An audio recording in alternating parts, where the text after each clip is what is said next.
জান্নাত থেকে খাবার দিত, কিন্তু আমি ওই দোয়াটা করি নাই। পেটের মধ্যে তিনটা পাথর দিয়েছি, তবু আমি স্পেশাল দোয়াটা করি নাই। ও আমার উম্মত শোনো, আমার কলিজার টুকরা হাসান এবং হুসাইন, খোদা তুমি ঘরের মধ্যে খাওয়া নাই, 3 দিন চলে যায়, 4 দিন চলে যায়। হযরত আলী রাদিয়াল্লাহু তাআলা আনহু প্রচন্ড শীতের দিনে চাদর গায়ের মধ্যে দিয়ে বাইরে হাঁটাহাঁটি করতেছে, পায়চারি করতেছে। আমার নবী বিশ্ব নবী হুজুর শরীফ থেকে বের হয়ে তাকে দেখে হযরত আলী চাদর খুলে দিয়ে বাইরে পায়চারি করতেছে। আমার নবী দেখে বললেন, ও আলী, এই শীতের রাত থেকে, গভীর রাত থেকে ঘরের মধ্যে না ঘুমিয়ে বাইরে কেউ পায়চারি করতেছে। আলী দেখে বললেন, ইয়া রাসূলুল্লাহ, ইয়া হাবিবাল্লাহ, ও নবীজি, 3 দিন ধরে ঘরের মধ্যে কোনো খাবার নাই, পেটে প্রচন্ড ক্ষুধা করি।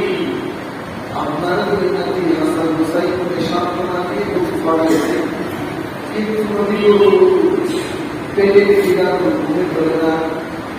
দেখবেন রমজান মাসে সেহরিকে ঘুমাইলে ডাক দিল আর ওঠার খবর হয় না। আর জোয়ারের পরে দেখবেন মুসল্লিরা পেটে খিদায় শুধু মসজিদে বাড়াবাড়ি করে। হযরত আলী বলেন, ইয়া রাসূলুল্লাহ, ইয়া হাবিবাল্লাহ, ওই নবীজি ঘরের মধ্যে খাবার নাই, পেটে খিদা, সুরাত নবী খাওয়া নাই, পেটে খাবার না থাকলে কি ভুলে ধরবে? আমার নবী বললেন, এই মুহূর্তেও আমার ধরো কিছু নাই তোমাকে দেওয়ার মতো। তবে আলী শোনো, ওই যে দেখা যায় একটা খেজুর গাছ দেখা যায়, যাও যাও খেজুর গাছের কাছে যাও, খেজুর গাছকে কি বলো, আমি নবী বলেছি তোমাকে খেজুর দেওয়ার জন্য। হযরত আলী হাদিস বর্ণনা করে বলেন, আল্লাহর নবী আমাকে বলার পরে আমি খেজুর গাছের নিচে গেলাম। খেজুর গাছের নিচে গিয়ে দেখি খেজুর থাকবে দূরের কথা, ভালো করে গাছের মধ্যে একটা পাতা নাই। এরপরে আমি খেজুর গাছকে বললাম, ও খেজুর গাছ, যার সিনায় তুমি সৃষ্টি হয়েছ, তোমাকে মহান আল্লাহ সৃষ্টি করেছে। ওই বিশ্বনবী মুহাম্মদ রাসূলুল্লাহ সাল্লাল্লাহু আলাইহি ওয়াসাল্লাম আমাকে পাঠিয়েছে খেজুর দেওয়ার জন্য। আলী বলে, আমি এমনি তাকায় দেখি গাছের আটা থেকে, আল্লাহর কসম খেয়ে বলি, গাছের আটা থেকে পাকা পাকা খেজুরগুলো কষ্ট করে ছড়িয়ে পড়তেছে। আমি ওই খেজুরগুলো নিলাম, মুখে দিলাম, পেটের খিদা। বিশ্বনবী বলে নাই, তুমিও খাও, আর কিছু কিছু আমার মেয়ের জন্য নিয়ে যাও, আর আমার কলিজার টুকরা হাসান এবং হুসাইনের জন্য নিয়ে যাও।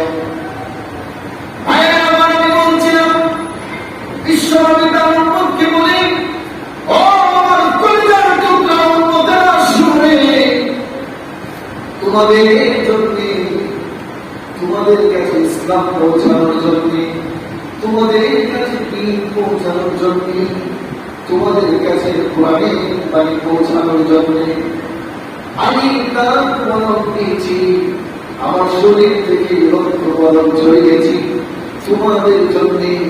আমি নবী পেটের মধ্যে পাথর করেছি, তবুও আমি স্পেশাল দোয়া করি নাই। এই জন্যে কিয়ামতের কঠিন ময়দানে আমি আল্লাহর কাছে স্পেশাল দোয়াটা করব আমার গুনাহগার উম্মতের জন্য।